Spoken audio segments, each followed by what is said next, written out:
नमस्कार भाइयों और बहनों, शराब का नशा, बीड़ी सिगरेट का नशा, अफीम का नशा, यह तो आपने सुना होगा, पर क्या आपको पता है अन्न में भी एक प्रकार का नशा होता है। आज हम इस वीडियो में जानेंगे अन्न में किस प्रकार का नशा होता है, उपवास क्यों किया जाता है, उपवास कितने प्रकार का होता है, उपवास रखने की सही पद्धति क्या है। अन्न जो हम खाते हैं, दाल, चावल, रोटी आदि में भी एक प्रकार का नशा होता है। भोजन करने के तुरंत बाद आलस्य के रूप में इस नशे का प्रायः सभी लोग अनुभव करते हैं। पके हुए अन्न के नशे में एक प्रकार की पार्थिव शक्ति निहित होती है, जो शरीर का संयोग पाकर दुगनी हो जाती है। इस शक्ति को शास्त्रकारों ने आधिभौतिक शक्ति कहा है। इस शक्ति की प्रबलता में वो आध्यात्मिक शक्ति जो हम पूजा, उपासना के माध्यम से एकत्रित करना चाहते हैं, वह नष्ट हो जाती है। अतः भारतीय महर्षियों ने संपूर्ण आध्यात्मिक अनुष्ठानों में उपवास का प्रथम स्थान रखा है।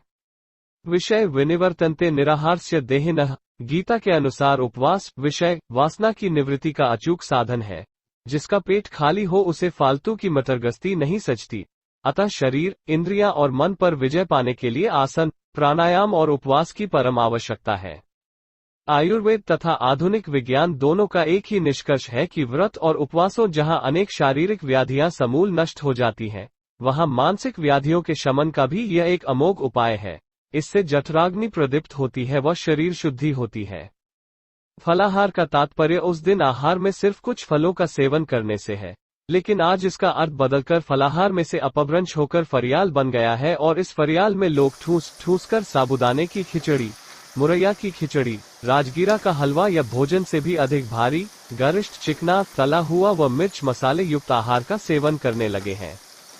उनसे आयुर्वेदाचार्य ने अनुरोध किए हैं कि वे उपवास न ही करें तो अच्छा है, क्योंकि इससे उपवास जैसे पवित्र शब्द की तो बदनामी होती है, साथ ही साथ शरीर को और अधिक नुकसान पहुंचता है। उनके इस अविवेकपूर्ण कृत्य से लाभ के बदले उन्हें हानि ही हो रही है। सप्ताह में एक दिन तो व्रत उपवास रखना चाहिए। यदि सप्ताह में एक दिन उपवास नहीं रख सकते हैं तो 15 दिन में तो एक बार उपवास जरूर रखना चाहिए। इससे आमाशय, यकृत एवं पाचन तंत्र को विश्राम मिलता है तथा उनकी स्वतः ही सफाई हो जाती है। इस प्रक्रिया से पाचन तंत्र मजबूत हो जाता है तथा व्यक्ति की आंतरिक शक्ति के साथ साथ उसकी आयु भी बढ़ती है। भारतीय जीवनचर्या में व्रत एवं उपवास का विशेष महत्व है। उनका अनुपालन धार्मिक दृष्टि से किया जाता है, परंतु व्रतोपवास करने से शरीर भी स्वस्थ रहता है। उप यानी समीप और वास यानी रहना। उपवास का आध्यात्मिक अर्थ है ब्रह्म परमात्मा के निकट रहना। उपवास का व्यवहारिक अर्थ है निराहार रहना। निराहार रहने से भगवत भजन और आत्मचिंतन में मदद मिलती है, वृत्ति अंतर्मुख होने लगती है। उपवास पुण्यदायी, आमदोष, अग्निप्रदीपक, स्फूर्तिदायक तथा मन को प्रसन्नता देने वाला माना गया है। अतः यथाकाल यथाविधि उपवास करके धर्म तथा स्वास्थ्य लाभ करना चाहिए। आहार पचती शिखी दोषान आहार विजिता, अर्थात पेट की अग्नि आहार को पचाती है और उपवास दोषों को पचाता है। उपवास से पाचन शक्ति बढ़ती है। उपवास काल में शरीर में कोई मल उत्पन्न नहीं होता और जीवन शक्ति को पुराना जमा मल निकालने का अवसर मिलता है। मल मूत्र विसर्जन सम्यक होने लगता है, शरीर में हल्कापन आता है तथा अति निद्रा तंद्रा का नाश होता है। इसी कारण भारतवर्ष के सनातन धर्मावलंबी प्राय एकादशी, अमावस्या, पूर्णिमा या पर्वों पर उपवास किया करते हैं, क्योंकि उन दिनों जठराग्नि मंद होती है और सहज ही प्राणों का ऊर्ध्वगमन होता है। शरीर शोधन के लिए चैत्र, श्रावण एवं भाद्रपद महीने अधिक महत्वपूर्ण होते हैं। जन्माष्टमी, महाशिवरात्रि और नवरात्रियों के दिनों में भी व्रत करने का बहुत प्रचलन है। यह अनुभव से जाना गया है कि एकादशी से पूर्णिमा तथा एकादशी से अमावस्या तक का काल रोग की उग्रता में भी अधिक सहायक होता है, क्योंकि जैसे सूर्य एवं चंद्रमा के परिभ्रमण के परिणामस्वरूप समुद्र में इन तिथियों के दिनों में विशेष उतार चढ़ाव होता है, उसी प्रकार इन क्रिया के परिणामस्वरूप हमारे शरीर में रोगों की वृद्धि होती है। इसीलिए इन 4 तिथियों में उपवास का विशेष महत्व है। शारीरिक विकार और मानसिक विकार दोनों में उपवास रखना लाभकारी होता है।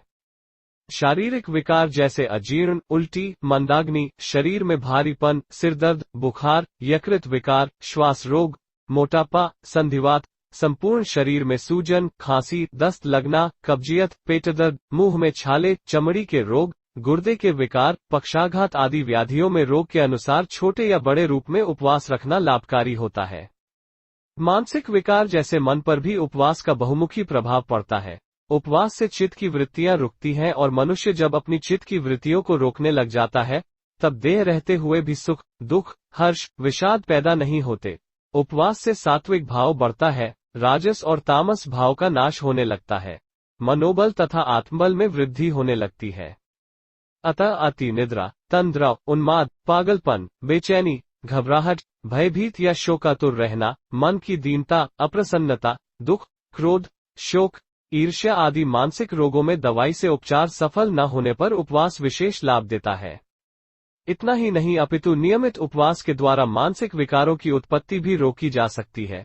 अभी जानते हैं उपवास रखने की सही पद्धति के बारे में। इन दिनों पूर्ण विश्राम लेना चाहिए। मौन रह सके तो उत्तम है। उपवास में हमेशा पहले 1-2 दिन ही कठिन लगते हैं। कड़क उपवास 1-2 बार ही कठिन ही लगता है, फिर तो मन और शरीर दोनों का उपवास रखने का अभ्यास हो जाता है, उसमें आनंद आने लगता है। सामान्यतः 4 प्रकार के उपवास प्रचलित हैं: निराहार, फलाहार, दुग्धाहार और रूढ़िगत। निराहार व्रत श्रेष्ठ है। यह 2 प्रकार का होता है, निर्जल एवं सजल। निर्जल व्रत में पानी का भी सेवन नहीं किया जाता है। सजल व्रत में गुनगुना पानी अथवा गुनगुने पानी में नींबू का रस मिलाकर ले सकते हैं। इससे पेट में गैस नहीं बन पाती। ऐसा उपवास 2 या 3 दिन रख सकते हैं। अधिक समय तक ऐसा उपवास करना हो तो चिकित्सक की देखरेख में ही करना चाहिए। शरीर में कहीं भी दर्द हो तो नींबू का सेवन न करें। फलाहार व्रत में केवल फल अथवा फलों के रस पर ही निर्वाह किया जाता है। उपवास के लिए अनार, अंगूर, सेब और पपीता ठीक है। इसके साथ गुनगुने पानी में नींबू का रस मिलाकर ले सकते हैं। नींबू से पाचन तंत्र की सफाई में सहायता मिलती है। ऐसा उपवास 6-7 दिन से ज्यादा नहीं करना चाहिए। दुग्धाहार उपवास में दिन में 3 से 8 बार मलाई विहीन दूध 250 से 500 ग्राम मात्रा में लिया जाता है। गाय का दूध उत्तम आहार है। मनुष्य को स्वस्थ व दीर्घजीवी बनाने वाला गाय के दूध जैसा दूसरा कोई श्रेष्ठ आहार नहीं है। गाय का दूध जीर्ण ज्वर, ग्रहणी, पांडुरोग, यकृत के रोग, प्लीहा के रोग, दाह, हृदय रोग, रक्तपित्त आदि में श्रेष्ठ है। श्वास, दमा, क्षय रोग तथा पुरानी सर्दी के लिए बकरी का दूध उत्तम है। रूढ़िगत उपवास में 24 घंटों में एक बार सादा, हल्का, नमक, चीनी व चिकनाई रहित भोजन लिया जाता है। इस एक बार के भोजन के अतिरिक्त किसी भी पदार्थ का सेवन नहीं किया जाता है। केवल सादा पानी अथवा गुनगुने पानी में नींबू ले सकते हैं। जिन लोगों को हमेशा कफ, जुकाम, दमा, सूजन, जोड़ों में दर्द, निम्न रक्तचाप रहता हो वे नींबू का उपयोग न करें। उपवासों में केवल एक बात का ही ध्यान रखना आवश्यक है कि मल, मूत्र व पसीने का निष्कासन ठीक तरह से होता रहे, अन्यथा शरीर के अंगों से निकली हुई गंदगी फिर से रक्त प्रवाह मिल सकती है। लोग उपवास तो कर लेते हैं, लेकिन उपवास छोड़ने के बाद क्या खाना चाहिए इस बात पर ध्यान नहीं देते, इसीलिए अधिक लाभ नहीं होता। जितने दिन उपवास करें, उपवास छोड़ने के बाद उतने ही दिन मूंग का पानी लेना चाहिए तथा उसके दुगने दिन तक मूंग उबाल कर लेनी चाहिए। तत्पश्चात खिचड़ी, चावल आदि तथा बाद में सामान्य भोजन करना चाहिए। उपवास के नाम पर व्रत के दिन आलू, अरबी, साग, केला, सिंघाड़े आदि का हलवा, खीर, पेड़े, बर्फी आदि गरिष्ठ भोजन भरपेट करने से रोगों की वृद्धि होती है, अतः इनका सेवन नहीं करनी चाहिए।